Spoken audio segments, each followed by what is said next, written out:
अभिनंदन करता हूँ और धन्यवाद देना चाहता हूँ मौलाना उस्मान साहब का कि आपने मुझे यहाँ पर बुलाया, इतना सम्मान दिया, अपनी बात कहने का मौका दिया। ये सुल्तानपुर शहर जहाँ पैदा हुआ, बढ़ा, और बिल्कुल ठीक आपने कहा कि रेडी पट्टी वालों की लड़ाई लड़ता था, रिक्शे वालों की लड़ाई लड़ता था, गरीबों के हक में जब भी कभी आवाज उठाने की जरूरत हुई तो उनके साथ मिलकर खड़ा होता था। और शायद आप सबकी दुआएं थी, आप सबका आशीर्वाद था कि आज उन्हीं कामों की बदौलत देश के सर्वोच्च सदन में पहुंचने का मौका मिला और वहां भी सरकार की निगाह में आंख से आंख डालकर बात कर। जब वहां पे खड़ा होता हूं बोलने के लिए तो मुझे अपनी मिट्टी याद रहती है, कितना संघर्ष करके वहां पहुंचा हूं वो भी याद रहता है। और ये भी याद रहता है कि जिस जिले से हमारा ताल्लुक है, जिस मिट्टी से हमारा ताल्लुक है, ये सुल्तानपुर गंगा जमुनी तहजीब का शहर है। हम अपनी इस तहजीब को मरते दम तक जिंदा रखें। हमारी पहचान क्या है? भाईचारे की पहचान, एकता की पहचान। भारत की जो पहचान पूरी दुनिया में है, आज पूरी दुनिया किस बात पर हैरान होती है? आप जानिए तो लोग इस बात पर आश्चर्य करते हैं कि एक ऐसा मुल्क जहां की आबादी 140 करोड़ लोग, उसमें हिंदू भी रहते हैं, मुसलमान भी रहते हैं, सिख भी रहते हैं, ईसाई भी रहते हैं, बौद्ध भी रहते हैं, जैन भी रहते हैं, अगर भी रहते हैं, पिछड़ भी रहते हैं, दलित भी रहते हैं, सवर्ण भी रहते हैं, अलग अलग भाषा, अलग अलग जाति, अलग अलग धर्म के लोग जहां मिलकर रहते हैं, यही हमारा खूबसूरत हिंदुस्तान है। और हम इसकी खूबसूरती को मिटते रहेंगे, हम अपनी पहचान में मिटते रहेंगे। धर्मनिरपेक्षता हमारी पहचान है। और मैं हृदय से धन्यवाद देना चाहता हूं। आज बहुत दिनों के बाद मैं दिल से इस बात को कह रहा हूं, कोई मुंह से तारीफ नहीं कर रहा हूं। मौलाना अहमद सिराज साहब जब आप बोल रहे थे तो मैं चाहता हूं कि ऐसी तकरीरें हिंदुस्तान के हर शहर, हर कस्बे के अंदर हो, जहां पर ये बताया जाए कि इस मुल्क के लिए आपका योगदान क्या है। मैं माफी के साथ ये बात कहना चाहता हूं। मैं गया एक तरह से और मैंने वहां पर अपनी बात रखी तो मेरे सवाल किया, मैंने कहा बताओ बच्चों, इंकलाब जिंदाबाद का नारा किसने दिया? तो माफ कीजिए तो बता नहीं पाया। तो मैंने कहा मौलाना हसरत मोहानी ने इंकलाब जिंदाबाद का नारा दिया। और पार्लियामेंट के अंदर जब मैंने कहा कि 1857 के जंग में, मुल्क की आजादी के जंग में बहादुर शाह जफर के दोनों बेटों के सर काट दिए गए, अंग्रेजों ने दोनों बेटों के सर काट दिए, तो आप यकीन नहीं करेंगे, मुसलमानों के तो कम फोन आए, मुझे बहुत सारे हिंदू दोस्तों के फोन आए। उन्होंने कहा मुझे तो ये बात पता ही नहीं थी। तो आपने जो पहल की है मौलाना साहब, मैं चाहता हूं ये पहल हिंदुस्तान के हर कस्बे, हर शहर के अंदर होनी चाहिए कि आपका योगदान इस मुल्क की आजादी के लिए क्या है बताया जाए कि 1857 की जंग आजादी में आपने क्या किया, 1947 से पहले 1942 में जो आंदोलन हुआ उसमें आपने क्या किया, ये बताना जरूरी है। क्योंकि सवालों के घेरे में हमेशा आपको खड़ा किया जाए, हमेशा आपसे सवाल पूछा जाता है कि इस देश के लिए आपने क्या किया। और मुश्किल तो यह है कि सवाल वो लोग पूछते हैं जिन्होंने इस देश के लिए वाकई कुछ नहीं किया, जिन्होंने कुछ नहीं किया वो पूछते।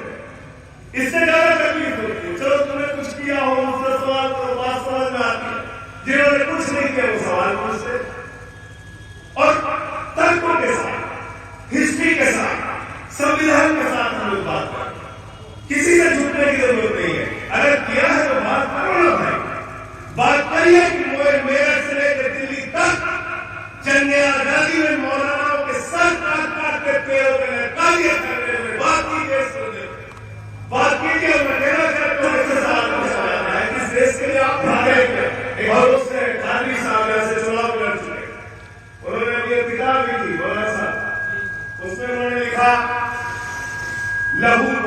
भी है, उस किताब का नाम है। और उसमें 1000 से ज्यादा ऐसे बहादुर स्वतंत्रता संग्राम सेनानियों का जिक्र है जो मुस्लिम धर्म को मानने वाले। और आपको जान के और आश्चर्य है, उसमें 42 खवातीन रहने। तो किताब पढ़िए, सबको पढ़ाइए, उस पर बात कीजिए और उस पर बात करके पूछिए भाई ये सही है गलत क्या होगा, इस पर बात करते।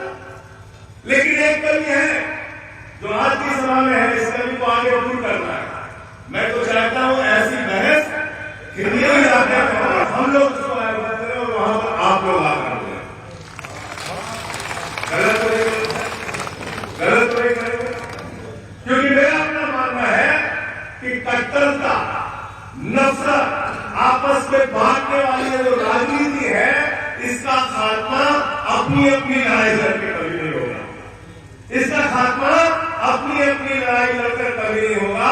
अगर मुसलमानों के बीच में कट्टरता फैलाने की कोई कोशिश करता है तो मुस्लिम समाज उसका विरोध करे, और हिंदुओं के बीच में कोई अच्छी समाज है जिसका करता है तो हिंदू समाज उसका विरोध करे, तभी सही मायने में हिंदुस्तान सेक्युलर राष्ट्र होगा। यही तो धर्मनिरपेक्षता। अगर अपने अपने लिए लड़े तो क्या लड़े, अपने अपने लिए लड़े तो क्या लड़े। आप जहां कहीं भी नफरत का बीज बोने की, फैलाने की कोशिश की जाए, हम सब की जिम्मेदारी है कि हम मिलकर इसका विरोध करेंगे। क्योंकि ये मुल्क है जहां संकट मोचन के मंदिर में बिस्मिल्लाह खान की सहनाई गूंजती है। ये वो मुल्क है जहां मालिक मोहम्मद जायसी पद्मावत लिखते हैं। ये वो मुल्क है जहां रसखान को पढ़कर हम भगवान कृष्ण के बारे में जानते हैं। ये वो मुल्क है जहां मोहम्मद रफी गाना गाते हैं, सुख के सब साथी दुख में ना कोई, मेरे नाम तेरा नाम एक साचा दूसरा। ये बड़ी मेरी संस्कृति का देश है, न तेरा है न मेरा है, ये हिंदुस्तान सबका है। और नहीं समझी गई ये बात तो नुकसान सबका है। पता नहीं किस धर्म की लोग बात करते हैं, मुझे तो धर्म समझ में नहीं आता। और मैं अभी भारत के संविधान की प्रस्तावना पढ़ रहा था, जो भारत के संविधान की आत्मा है। इसमें क्या लिखा है, क्या लिखा है कि भारत में सबको आर्थिक, राजनीतिक, सामाजिक न्याय और समानता के सिद्धांत से भारत चलेगा। धर्मनिरपेक्ष राष्ट्र है भारत, ये भारत का संविधान कहता है। और आज ही के दिन भारत का संविधान लागू हुआ 26 जनवरी को। तो मैं पूछना चाहता हूं इस मुल्क में राज करने वाली भारतीय जनता पार्टी की सरकार से, मैं पूछना चाहता हूं देश के प्रधानमंत्री से, बताइए हम तो इस संविधान को मानते हैं, आप इस संविधान को मानते हैं कि नहीं मानते? और अगर आप इस संविधान को मानते हैं तो फिर नफरत किस बात की, बंटवारा किस बात का, लड़ाई किस बात की, झगड़े किस बात की? और मुझे एक धर्म का नाम बता दीजिए पढ़ गया, इस्लाम में पढ़ के बता दीजिए, चाहे हिंदू धर्म में पढ़ के बता दीजिए, चाहे सिख धर्म में पढ़ के बता दीजिए, चाहे ईसाई धर्म में पढ़ के बता दीजिए। जितने धर्म हम लोग पढ़ते हैं सभी धर्मों में लिखा है इंसानियत की बात, सभी धर्मों में लिखा है भाईचारे की बात, सभी धर्मों में लिखा है मिलजुल के रहने की बात। अच्छी बातें लिखी हुई है सब धर्मों में। रामचरितमानस की चौपाई है जिसमें लिखा हुआ है सब नर करहि परस्पर प्रीति, सारे लोग आपस में प्रेम से रहे। तो मैं तो सबसे कहता हूं भाई यही एक लाइन मान लो, ज्यादा मत जाओ पढ़ने, एक लाइन मान लो, एक लाइन मान लो। इस्लाम धर्म की बात करिए तो कहते भाई इंसानियत का धर्म है। कहते पड़ोसी अगर पड़ोसी के घर में अगर चूल्हा नहीं जला तो तुम्हारा खाना खाना आना, कहते नहीं कहते हैं ना, कहते हैं तो उसको मानिए। हम क्या कहते हैं, हम कहते हैं रब को रब्बुल आलमीन, पूरे आलम का रब, पूरी दुनिया का रब, सिर्फ मुसलमानों का रब नहीं, सबका रब। और जब हजरत मोहम्मद सल्लल्लाहु अलैहि वसल्लम की बात करते हैं तो हम कहते हैं रहमतुल आलमीन, यानी कि पूरी दुनिया पर रहमत करने वाला, सिर्फ मुसलमानों पर रहमत करने वाला, पूरी दुनिया पर रहमत करने वाला, पूरी दुनिया पर रहमत करने वाला। फिर आप क्यों बंटवारा करते हैं, आप क्यों झगड़े लगाने का काम चीज में हिंदू धर्म खतरे में पड़ जाता है। मैं गया काली शरीफ साहब की दरगाह का, तो जब मैं गया तो वहां पे उन्होंने कहा कि साहब अभी यहाँ पे आरती होगी। अब आप देखिए भारत किस तरह का देश है, इसको समझना जरूरी है। अपनी अपनी बात करेंगे, तमाम मसलों की बात होती है, तमाम धर्मों की बात होती है। मैं थोड़ा इससे अलग घट के बात करूं। मैं हजरत काली शरीफ साहब की दरगाह पे गया तो कह रहे साहब यहाँ आरती होगी। तो मैंने अपने मन में सोचा कि दरगाह है, यहाँ पे आरती कैसे होगी।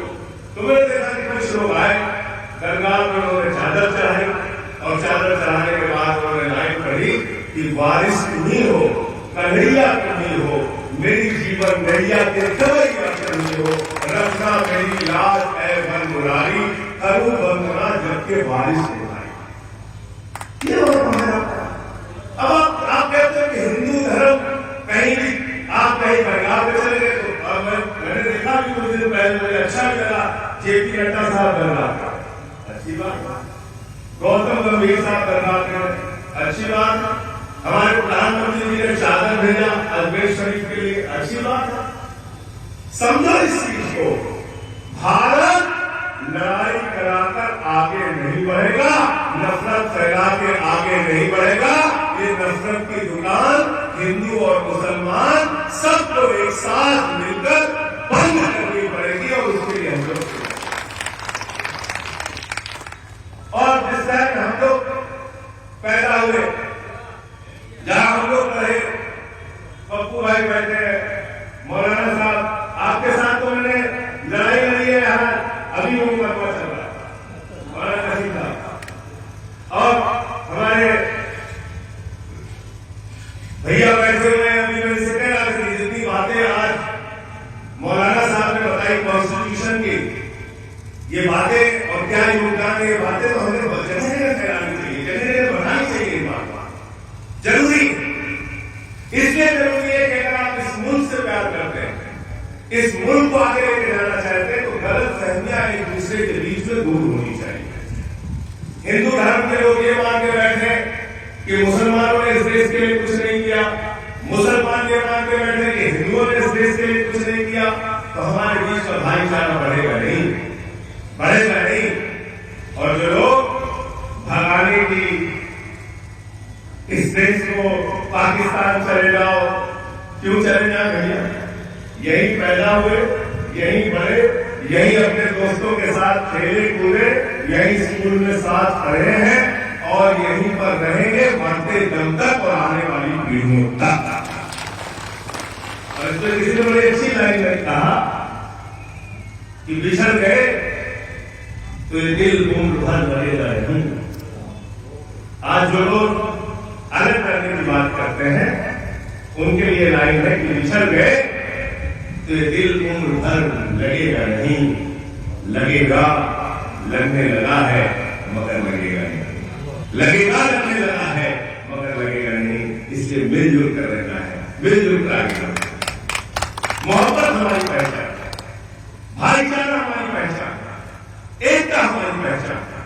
आज देश की हालत में चला गया, आपको पता है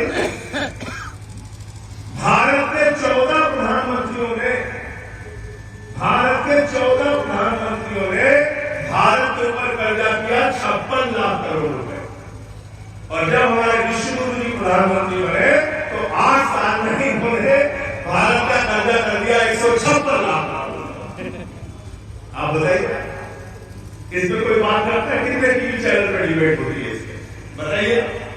भारत में 23 करोड़ लोगों को गरीब बनाने का काम इस सरकार ने किया। 23 करोड़ नए गरीब जुड़े इस सरकार में आज साल, बताइए। कहते हैं राशन कार्ड नहीं मिलेगा, भाई 80 करोड़ लोगों को आज भी राशन की जरूरत पड़ रही है। यह बताता है कि आप देश को किसको लेके जा रहे हैं? क्यों नहीं राशन सबके पास खुद से? आजादी के 75 साल के बाद आज भी देश के 80 करोड़ लोगों को 2 वक्त के लिए राशन चाहिए और उसके नाम पर आप वोट मांगे। यह हकीकत है इस देश की। बेरोजगारी में हम 45 वर्षों में सबसे आगे। कहते भारत माता की जय, हम भी कहते भारत माता की जय। हम कहते भारत माता की जय, हम स्कूल बनाएंगे, अस्पताल बनाएंगे, सड़कें बनाएंगे और हमारे हमारे देश की सरकार कहती है भारत माता की जय, हम रेलवे बेचेंगे, हम सेल बेचेंगे, हम कोल इंडिया बेचेंगे, हम LIC बेचेंगे, हम बैंक बेचेंगे। ये है सच्चाई। भारत के 140 करोड़ लोगों ने अपनी मेहनत से, परिश्रम से रेल बनाई, सेल बनाई, कोल इंडिया बनाया, LIC बनाया। आप कर क्या रहे हो? आप उसको बेचने का काम कर रहे हो। 6.5 लाख करोड़ रुपए की भारत की संपत्ति बेचने का बजट में प्रस्ताव लेके आई है। आप बताइए कहां लेके जा रहे हैं देश को? आपने कहा था किसानों की आमदनी को पूरा कर दें, क्या हुआ उसका? आपने कहा था 2022-15 अगस्त तक सबको पक्का मकान मिल जाएगा, मिल गया पक्का मकान? आपने कहा था काला धन आ जाएगा विदेशों से, आ गया काला धन दोगुना हो गया। आपने कहा था हर खाते में 15 लाख मिल जाएगा, मिल गया 15 लाख खाते। कह रहे थे 40 रुपए में पेट्रोल मिलेगा, 30 रुपए में डीजल हो गया। कह रहे थे बुलेट ट्रेन चलेगी, मौलाना साहब मैं पूछ रहा हूं कहां है बुलेट ट्रेन? हमें तो देख रहे बुलेट ट्रेन चला रहे।